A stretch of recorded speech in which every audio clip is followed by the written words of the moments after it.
Are you confused about sales tax on long-term rentals like most people are? Well, I'm going to give you some advice on how to handle long-term rental sales tax and hospitality tax. But I'm going to give you a caveat. Every state works a little differently, and there are even localities that operate differently. So do not just take this as generic advice and use it.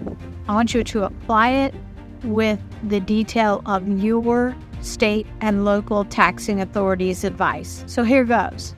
I'm Donna with Campground Accounting, and we often run into questions about sales tax being collected on long-term renters. What if you don't know if somebody's going to be there long-term? Now, long-term generally means that you don't have to collect sales tax or hospitality tax, accommodations tax, whatever the name is for your particular area. However, you don't know if they're going to be there long-term until they're there long-term.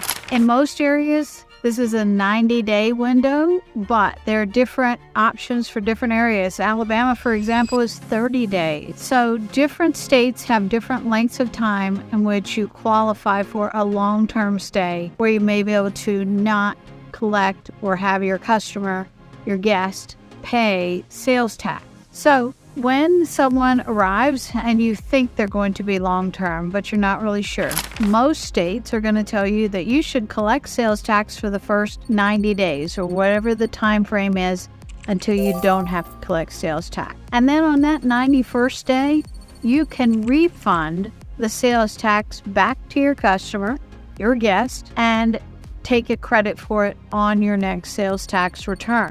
So what this typically looks like, if you're using a reservation system or a point of sale system or somehow that you are tracking your sales tax, is that on day 91, you're going to generate another invoice. And that invoice is going to say long-term stay is $1,000, whatever the amount is that they've paid you to date, and then credit off the daily rate stay of $1,000 being taxable. So that first item is non-taxable, the second item is taxable.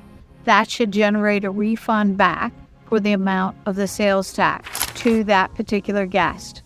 And this is typically how the states want you to report that. Now again, don't take this as 100% advice. Donna said so. Verify how this is treated with your particular state and local taxing authority. If you have questions about sales tax, please drop me a note. I'll be happy to look into it and give you some guidance in a general sense here on a video in the future.